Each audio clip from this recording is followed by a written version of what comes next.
چلیں جی مسعود صاحب آئیں، یہ باڈی بلڈر، مشہور باڈی بلڈر مسعود صاحب. ہاں جی جناب. السلام علیکم، کیسے ہیں آپ؟ علیکم السلام، کیسے ہیں بھائی؟ ٹھیک ہیں آپ؟ ہاں میں ٹھیک ہوں، بالکل. آپ ٹھیک ہیں؟ ویٹ شیڈ لگاتے ہیں؟ ہاں میں آسٹریلیا سے بات کر رہا ہوں اور شاید مہربانی اردو آپ میں کی. اتنی صاف بات نہ کروں، ٹھیک ہے؟ کافی عرصہ ہو گیا کوئی بات. مجھے اردو میں بات کیے ہوئے. اوکے. تو میں ایک عرض کرنا چاہتا ہوں. میں انگلش چینل چلاتا ہوں یوٹیوب پہ. اس کا نام ہے پروفیٹ ڈینیل ہیز اسپوکن، اور میں عیسائی لوگوں سے اور ایتھیسٹ لوگوں سے میں مناظرہ کرتا ہوں، ڈیبیٹس کرتا ہوں میں. اوکے. تو آپ مہربانی سے اگر میرا چینل دکھائیں گے، آپ کے چینل پر یوٹیوب کا پروفیٹ ڈینیل ہیز اسپوکن. نہیں چلیں جی. بالکل میں بات کروں گا آپ سے، شیعہ سنی کے متعلق میں آپ سے بات کروں گا بالکل. لیکن میں جی. چاہتا ہوں کہ میرے مسلم برادرز کو یہ پتا چلے او کہ بھائی 150 یا سبسکرائبر ہیں آپ کے؟ ہاں بالکل، اسی لیے میں کیا ہوا؟ کیا گزارش کر ہوا رہا ہوں. بھائی؟ محنت نہیں کی آپ نے؟ محنت جاری ہے، دیکھیں گے آگے کیا ہوگا. چلیں جی. یہ بھائی ان کا چینل ہے، میں دکھا دیتا ہوں ابھی آگے چینل ان کا. یہ بھائی ان کا چینل ہے، یہ ان کا یہ چینل میں ہے جناب. یہ ان ہاں کا میں چینل ہے جی. ملحد لوگوں سے میں زیادہ تر بات چیت کرتا ہوں. چلیں جی، یہ چینل ہے ان عیسائی کا. اور ملحد لوگ. کتنے بھائی کتنے ویڈیو ہیں آپ کے؟ ہاں میں مسلم ہوں. 170 ہاں ویڈیو. لائیو شائیو بھی کیا نہیں کیا کسی کے ساتھ؟ ہاں لائیو کرتا ہوں لائیو میں بھی بہت بہت سارے کیا زیادہ. بھائی، لائیو بھی کیا، شارٹس بھی ہیں اس کے پاس. چلیں جی، آپ کے چینل کی پبلسٹی بھی ہوگی. اور بتاؤ جی. نہیں یہاں پر ویسٹرن سوسائٹی میں یہ ضروری ہے، جو میں کر رہا ہوں وہ کیا ضروری ہے ویسٹرن سوسائٹی میں. ہاں ضروری ہے؟ کیا چیز ضروری ہے؟ میرا چینل کا نام وغیرہ وغیرہ، جو بھی میں مناظرات کرتا ہوں، ڈیبیٹس کرتا ہوں، وہ بے حد ضروری ہے. چلیں جی. حکم ہمارے لیے کیا حکم ہے بھائی؟ ہاں میں ہمیشہ چاہتا تھا کہ میں شیعہ بھائیوں سے بات چیت کروں، ٹھیک ہے؟ اور میرے اوکے. چینل پر ایک ویڈیو بھی ہے شیعہ اور سنی کے متعلق. اوکے. تو یہ جو قدیم زمانے کی جو اختلاف ہے شیعہ اور سنی کے درمیان، یہ آج ہم نئے زمانے میں لوگ، مسلمان جو لوگ ہیں، یہ ہم پر ضروری نہیں کہ ہم یہ پرانی روایت کو لے کر کے آگے بڑھیں. ہمیں یہ ضروری نہیں ہے. یہ اللہ ہم سے نہیں چاہ او، رہا کہ ہم ان اچھا. پرانی روایتوں کو پکڑ کر کے اختلاف کو جاری رکھیں، ٹھیک ہے؟ ہم نئے زمانے کے لوگ ہیں. ہم نئے طور سے اللہ کی طرف رجوع ہو سکتے ہیں قرآن کریم کے ذریعے سے. اگر نیا ہم دین ہی بنا لیں، احادیث. کیا خیال ہے؟ نئی جی دین ہی بنا لیتے ہیں، نئی دین بناتے ہیں، کیا خیال ہے؟ جی ایک نئی دین بنا لیتے ہیں. نیا زمانہ ہے، پرانا چھوڑو، نہیں، پرانے کو کیا ضروری ہے؟ نیا مطلب بناتے ہیں. قرآن تو ہیں؟ ہمارے پاس ہے نا. چلیں قرآن لیتے ہیں، قرآن کچھ حدیث ادھر ادھر سے بھی لیتے ہیں، ایک نیا مذہب بنا لیتے ہیں. کیا خیال ہے؟ نہیں، نیا سلیکٹڈ لیتے مذہب ہیں. بنانے کی ضرورت کیا ہے میرے بھائی؟ قرآن تو ہمارے پاس ہے نا. اچھا چلیں، پرانے مذہب لینا ہے یا نیا لینا ہے؟ ایک فیصلہ کر لو بھائی. نہیں، یہ تو پرانا لینا ہے لڑائی نیا ہوئی لینا تھی. دیکھیں یہ تو حجت ہوئی تھی قدیم ہے زمانے میں. بھائی؟ دیکھیں رسول صلی اللہ علیہ وسلم کے دین پہ چلنا ہے یا اپنا بنانا ہے کوئی؟ اب اللہ کے رسول نے کیا دین دیا ہمیں؟ قرآن تو دیا نا. قرآن دیا نا، وہ انہی کے راستے پہ چلنا ہے یا صرف قرآن کو پکڑنا ہے؟ اب اللہ کے رسول انہوں نے تو قرآن پر چل کر کے دکھایا نا. اور تو ابھی دیکھیں، ابھی قرآن پہ جب چلیں گے نا، صرف قرآن پہ جانا ہے یا قرآن کے علاوہ بھی کچھ ہے اسلام میں؟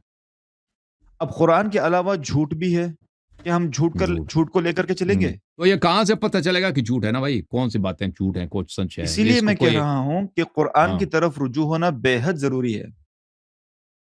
قرآن سے پتہ چل جائے گا کہ کون سی باتیں دین میں جھوٹ ہے، کچھ سچ ہے. اب دیکھیں کہ جو قرآن میں جو باتیں لکھی ہوئی ہیں وہ ہم ایمانیات کے متعلق لکھی ہوئی ہیں، اور وہ ضروری باتیں ہیں. وہ وہاں پر ہماری نجات کا سامان ہے، ٹھیک ہے؟ اور اب بھائی جو آپ نے قرآن کے آج علاوہ تک جو روایتوں میں باتیں کوئی آئی فرقہ آپ ہیں. نے دیکھا ہے مسلمانوں کو، کوئی فرقہ جو قرآن کو نہ مانے؟ آپ نے دیکھا ہے کوئی مسلمانوں کا کوئی ایسا فرقہ جو قرآن کو نہ نہیں، مانے؟ ایسی بات نہیں ہے. سب مسلمان قرآن کو مانتے ہیں، یہ بہت اور اچھی بات ہے. سب لیکن آپس میں اختلاف بھی رکھتے ہیں، صحیح ہے؟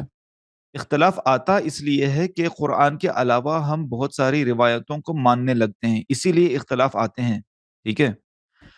تو صرف قرآن کو آپ کہتے ہیں صرف قرآن کو مانے؟ بنیادی طور پر ہاں بالکل، صرف قرآن کو ہم مانیں، قرآن پر ہم اس کے ایمان علاوہ کس رکھیں۔ کو مانا ہے؟ قرآن کے علاوہ کس کو مانا ہے؟ اب دیکھیں، اب روایتیں ایسی ہیں کہ شیعہ کے پاس اور سنیوں کے پاس، کہ جب ہم، اس میں مسلمان لوگ ایمان لانا شروع کر لیتے ہیں نا، تبھی اختلاف ہوتے ہیں ہم، اور تبھی لڑائیاں ہم، جھگڑے ہوتے ہیں، ٹھیک ہے؟ ہم، صحیح ہے، چلیں جی، آپ کوئی اپنا مذہب بنا دیں نیا سا، کیا خیال ہے؟ یار دیکھیں میرے بھائی، کوئی مذہب نیا بنانے کی ضرورت بالکل ہے ہی نہیں۔ اور اگر اگر کوئی ہم صحیح سارے ہے کے تو سارے مسلمان اگر قرآن پر دیکھو بھائی، چلے اگر نا تو بہت اچھا ہو جائے گا یار۔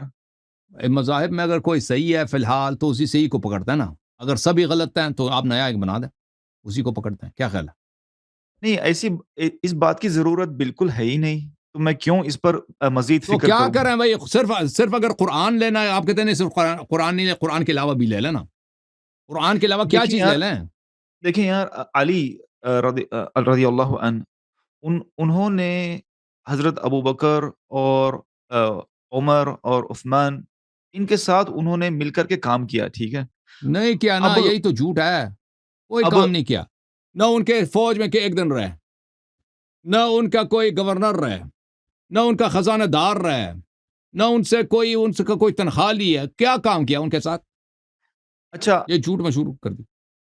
اچھا، آپ مجھے یہ کہہ رہے ہیں کہ حضرت علی دیکھو بھائی، جو، دیکھو بھائی، میں اپنی بات میں آپ رکھوں، کو میں اسٹیٹمنٹ آپ کو رکھوں؟ سن لو بھائی، سن لو آپ سن لو۔ دیکھو نبی صلی اللہ علیہ وآلہ وسلم نے اتنے فرقے نہیں لائے، اوکے؟ نبی صلی اللہ علیہ وسلم نے ایک راستہ لایا، قرآن بھی لوگوں کو مختلف راستے نہیں دکھا رہا، ایک ہی راستہ دکھا رہا ہے، دین ایک ہے، اختلاف جو ہے لوگوں کی جانب سے ہے، لوگوں نے مختلف راستے بنائے، مختلف مذاہب پیدا کیا، سمجھ میں آئی نا بات آپ کو؟ یہ مذاہب جو بنے ہیں، سیکٹس جو بنے ہیں، یہ اللہ نے نہیں بنائے، رسول اللہ صلی اللہ علیہ وسلم نے نہیں بنائے، یہ بعد میں بنے، سمجھ میں آئی بات آپ کو؟ وہی بات تو میں بھی کہہ رہا ہوں، اسی لیے تو اب میں کہہ سن رہا لو، ہوں۔ اب سن لو، رسول صلی اللہ علیہ وسلم نے اس کی خبر دی تھی کہ میرے بعد میرے امت کے 73 فرقے ہوں گے، سب جہنمی ہیں، سب کہاں پہ ہیں؟ جہنم میں، سوائے ایک فرقے کے، اور رسول اللہ صلی اللہ علیہ وسلم کی متواتر احادیث ہیں کہ میرے بعد میں تمہارے درمیان دو چیزیں چھوڑ کے جا رہا ہوں کہ اگر ان کی تم پیروی کرو تم کبھی گمراہ نہ ہو جاؤ گے، قرآن اور اہل بیت طاہرین علیہم السلام، سمجھ میں آئی؟ قرآن اور اہل بیت۔